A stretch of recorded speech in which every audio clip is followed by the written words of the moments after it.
안녕하세요. 1장 네 번째 강의를 시작하도록 하겠습니다. 지난 시간에 이름 공간의 필요성에 대해서 이 문법적 요소가 왜 등장했는지에 대해서 제가 말씀을 드렸죠.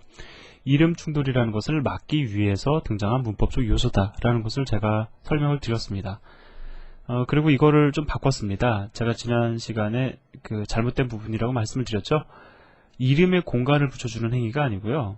이 공간에 이름을 붙여주는 행위가 바로 이름 공간이다 라는 거죠. 자, 그럼 일단 전체적인 그림을 제가 다시 한번 잡아드리고 구체적으로 문법이 어떻게 구성이 되는지 이야기를 진행하도록 하겠습니다. 자, 제가 이렇게 그림을 그려드립니다. 이게 뭐냐면요, 제가 설명을 드리지 않으면 무슨 그림 그렸는지 전혀 모르시겠죠. 이것이 바로 빌라입니다. 이름을 갖다가 부여를 해보도록 하죠. 자, 소망빌라입니다. 이 소망빌라에는요, 자, 이렇게 여기가 101호예요. 101호가 있고요. 그 다음에 여기는 2층이니까 201호입니다. 201호가 있어요. 자, 101호가 있고 201호가 있는 두 가구만 살 수 있는 아주 작은 빌라죠. 근데 문제는요, 101호에도 철수라는 이름의 사람이 살고 있고요. 201호에도 철수라는 이름의 사람이 살고 있습니다. 어느 날 집배원 아저씨가, 자, 이분이 집배원 아저씨예요. 자, 이렇게 모자도 썼습니다. 집배원 아저씨가 편지를 한 통 들고 오셨는데 아주 큰 편지죠. 여기 우표도 붙어 있습니다. 자, 편지를 한 통 들고 오셨는데 받는 사람 주소가 어떻게 되어 있냐면요, 소망빌라 철수, 자, 이렇게 쓰여져 있습니다. 그래서 집배원 아저씨가요, 소망빌라에 가서 철수에게 이 편지를 전달해 주시기 위해서 이걸 가지고 소망빌라에 왔습니다. 그런데 이제 문제가 생겼죠. 뭐냐면 소망빌라에 사는 철수가 한 사람이 아니라 두 사람이더라 라는 겁니다. 자, 문제가 될 수밖에 없죠. 그런데 만약에 편지가 소망빌라의 철수다 라고 해서 온 것이 아니라 소망빌라에 101호에 사는 철수다, 아니면 102호에 사는 철수다 라고 해서 왔다라고 하면은 집배원 아저씨는 구체적으로 어떤 철수에게 이 편지를 전달해 줘야 될지를 갖다가 아마 구분 지을 수 있었을 겁니다. 이해되시죠? 자, 그러면요, 이번에는 이 상황을 우리가 보고 얘기를 해보자고요. 그리고 배경을 이거하고 그대로 한번 맞춰보도록 하겠습니다. 지금 보면은 두 개의 펑션이 정의가 되어 있는데 얘가 정의된 영역은 전역이라는 공간이에요. 그죠? 그래서 제가 빌라를 하나 더 그리겠습니다. 자, 얘는 전역이라는 빌라입니다. 자, 그런데 전역이라는 빌라 안에 사는 두 펑션은요, 소망빌라에 사는 두 철수와 달리 그냥 이렇게 선언이 되어버리죠. 즉 101호에 사는 펑션이다, 아니면 102호에 사는 펑션이다, 이런 구분이 없어요. 지금 이 상황은요. 그죠? 그냥 단순히 전역이라는 빌라에 사는 펑션들이 되는 거죠. 자, 지배 구조가 어떻게 됐는지 모르지만 아무튼 지금 우리의 코드는 이러한 상황을 보여주고 있습니다. 자, 그러면은요, 일단 소망빌라를 다시 한번 보도록 하자고요. 소망빌라 보면은요, 철수가 살고 있는 이 공간에 201호라는 이름을 붙여주고 있어요. 그죠?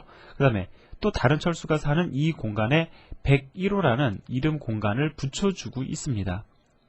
자, 이름을 붙여주는 거죠. 자, 이것이 바로 이름 공간이에요. 특정 공간에다가 이름을 붙여주는 행위, 이것을 가리켜 우리가 이름 공간이라고 이야기를 합니다. 자, 201호, 101호 이러한 이름이 붙어 있었기 때문에 특정 공간에 우리가 이름 충돌을 막을 수 있었어요. 그런데 얘네들은 펑션이라는 애가 살고 있는 이 영역은요, 그 특정 이름이 지금 부여되어 있지 않죠. 그렇기 때문에 분명히 이름이 충돌이 발생을 할 겁니다. 자, 보세요. 메인 함수 내에서 전역에 살고 있는 펑션 함수를 호출하겠다. 그래서 전역으로 갔어요. 가서 보니까 펑션 함수가 두 개가 존재를 하죠. 자, 따라서 컴파일 타임에 에러가 발생이 되는 겁니다. 자, 그럼 우리가 이름 공간을 갖다가 부여한다라는 얘기는요, 바로 첫 번째 펑션이 살고 있는 이 영역에다가 특정 이름을 부여를 하는 겁니다. 예를 들어서 a_com이라는 이름을 이 공간에 부여하는 거예요. 자, 그 다음에요, 두 번째 펑션 함수가 살고 있는 이 영역에다가 역시 이름을 부여하는 겁니다. 뭐 예를 들어서 b 언더바 com이라는 이름을 부여하는 거예요. 자, 그러면요. 메인 함수 내에서도요. 펑션 함수로 출할 때 그냥 펑션 함수로 출하는 것이 아니라 자, a 언더바 com 안에 살고 있는 펑션 함수 아니면 b 언더바 com이라는 이름 공간 안에 살고 있는 펑션 함수를 호출한다라고 구체적으로 명시를 해줘야 되겠죠. 그러한 형태로 해서 우리가 이름 충돌을 막아보자라는 겁니다. 그것이 바로 네임스페이스라는 문법적 요소가 지니고 있는 전체적인 그림에 해당이 되는 겁니다. 자, 그러면은 이번에는 어떻게 우리가 공간에 이름을 부여를 해야 되는지 그 문법적 요소를 한번 살펴보도록 하겠습니다. 제가 볼 때는요, 이 그림을 참조하시는 건 여러분들이 책을 통해서 공부하실 때 참조하시는 게 좋을 것 같고요. 저하고는 강의를 통해서 접하시는 거니까 그냥 예제를 바로 보면서 이야기를 하는 게 더 좋을 것 같습니다. 자, 네임스페이스 1.cpp라는 예제를 통해서 이 두 가지 그림이 이야기하고자 하는 것을 우리가 같이 살펴보도록 하겠습니다. 자, 제가 이렇게 코드를 미리 작성을 해서 가져다 놨는데요. 일단은 지금 그냥 이렇게 보시면은 상당히 좀 당황스러우시죠? 우리가 처음 이런 그 구문을 보기 때문에 좀 당황스러우실 겁니다. 그래서 여러분들이 알아보실 수 있는 형태로 일단 제가 코드를 좀 바꿔볼게요.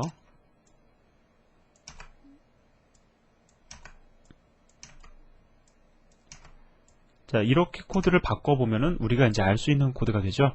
물론 좀 들여쓰기가 좀 잘 안 되어 있긴 하지만은 뭐 여러분들 다 알 수 있는 그러한 코드입니다. 물론 컴파일 타임에 에러 발생할 거라고요. 자, 지금 보면은 펑션이라는 함수가 전역 함수로 선언이 되어 있어요. 그리고 그 다음에 오는 펑션이라는 함수도 역시 전역 함수로 선언이 되어 있습니다. 둘은 이름 충돌이 발생을 하죠. 왜? 매개 변수의 타입 내지 개수까지도 완전히 일치하기 때문에.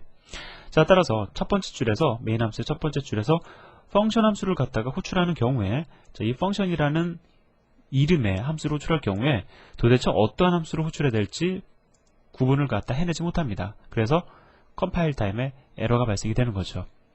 자, 그러면은 우리가 이제 이 문제를 해결하기 위해서요. 자, 물론 가정이 좀 필요할 겁니다.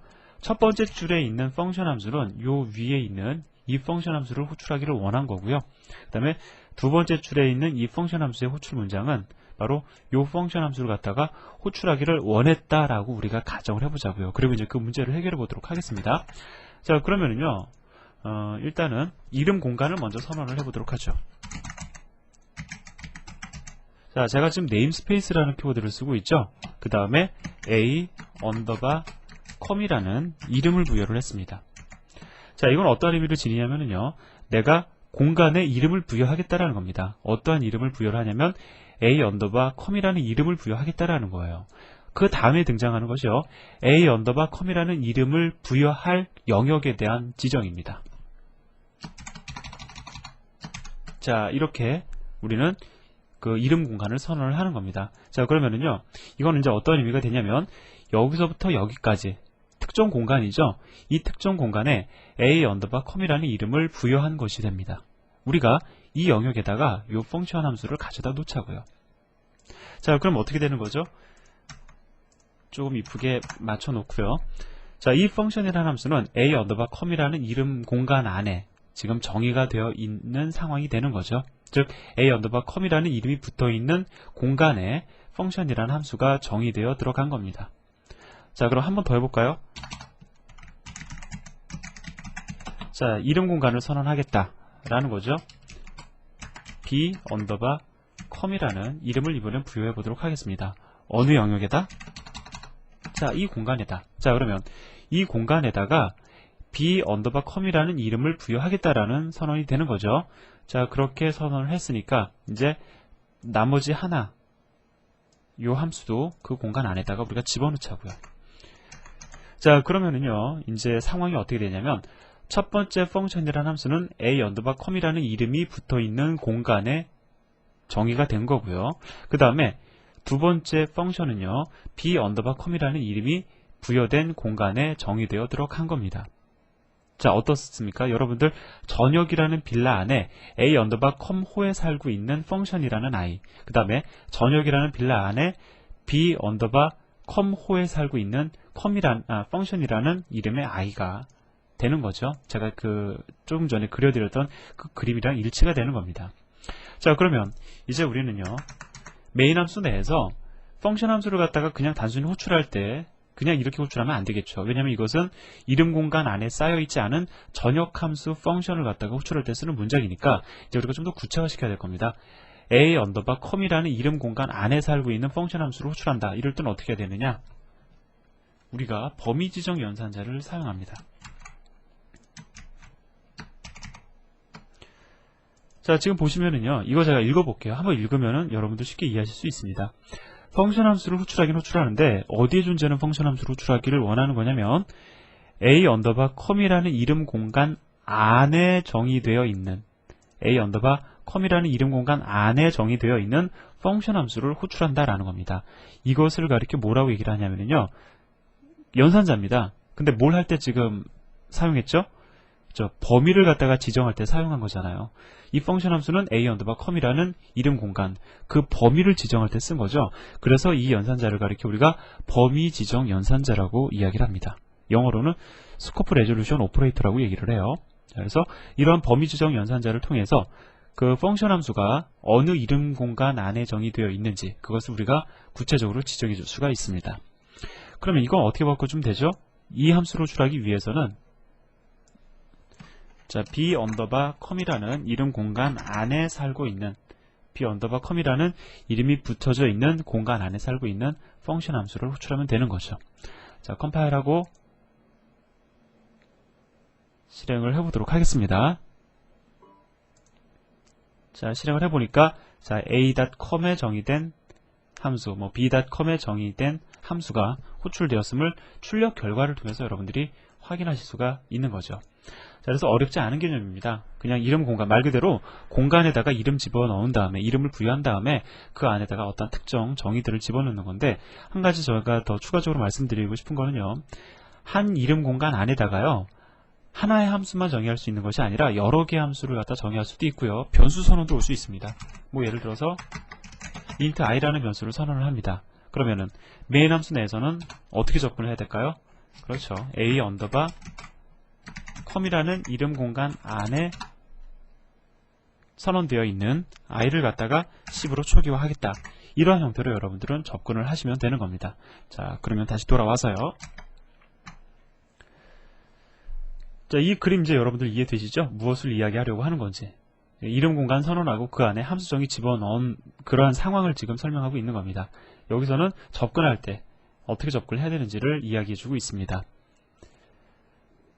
자, 그러면은요, 이제 여러분들 여기까지 결론을 내릴 수가 있어요. 뭐냐면은 우리가 지금까지요, 입출력을 할 때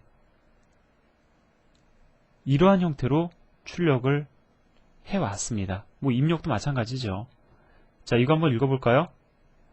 자, 이거는 cout은 cout인데 std cout. 새로운 표준을 반영한 거구나. 이해하실 수 있으시죠? 새로운 표준을 반영한 cout을 사용을 하는 겁니다. 그래서 이 cout은 std cout 모니터를 가리키는 거죠. abc라는 문자열을 모니터로 출력을 해라라는 뜻이잖아요. 그러면 이제 이거 무슨 연산자죠? 범위 지정 연산자죠. 그럼 범위 지정 연산자 왼쪽에 오는 이거는 무엇일까요? 그렇죠. 이 std라는 것은 어떠한 특정 공간에 부여된 이름입니다. 이름 공간이에요. 자, 이름이다라는 거죠. 공간에 줄을 두시는 것이 아니라 사실은 이름이라고 우리가 이야기를 해야 됩니다. 특정 공간에 부여된 이름이에요. 그러면 우리가 아직 cout이 뭔지 이에 대한 정체도 모릅니다. 이것이 도대체 키워드인지 아니면 변수인지 우린 전혀 몰라요. 마찬가지로 cin이 뭔지도 모릅니다. 그 다음에 endline이 뭔지도 모르죠. 하지만 우리가 이것을 사용함에 있어서 지금까지 이렇게 붙여왔다라는 것은 얘네들에 대한 존재는 모르지만 얘네들은 std라는 이름 공간 안에 선언되어 있는 그 무엇이다 라고 우리가 결론 내릴 수 있다라는 겁니다. 그렇죠? 예, 여러분들이 여기까지 결론을 내리실 수 있으셨으면 아주 첫 시작이 아주 좋은 겁니다. 자, 그럼 여기서 제가 또 한 가지 더 말씀을 드리면은요, 여러분들 언뜻 보니까 이제 뭔지는 알겠는데 이거 영 불편해요. 그냥 9버전의 cout을 쓸 경우에는 그냥 이렇게 쓰면 되니까 오히려 새로운 표준이 9버전의 어떤 표준에 비해서 조금 더 불편하다고 여러분들이 생각을 하실 수도 있을 겁니다. 하지만요, 우리가 다음 시간에 공부할 내용은 이 std라는 이 선언을 갖다가 하지 않는 방법, 마치 9버전의 코드처럼 조금 더 쉽게 사용하는 방법에 대해서 제가 말씀을 드릴 거니까 일단은 뭐 9버전이 더 좋지 않느냐라고 결론 내리지 않으시길 바랍니다. 그리고요, 여러분들 아실 수 있는 것처럼 이 네임스페이스라는 이 이름 공간이라는 문법적 요소는요, 새로운 표준에서 완전히 표준으로 자리를 잡은 문법적 요소예요. 9버전의 표준에서는요, 9버전의 C++ 표준에서는 표준으로 정의되어 있지 않았던 문법적 요소입니다. 그래서 그냥 Cout을 이렇게 사용하게 되었었다라는 거죠. 자, 그럼 여기까지 여러분들 정리하시고요. 다음 시간에 이어서 진행하도록 하겠습니다. 감사합니다.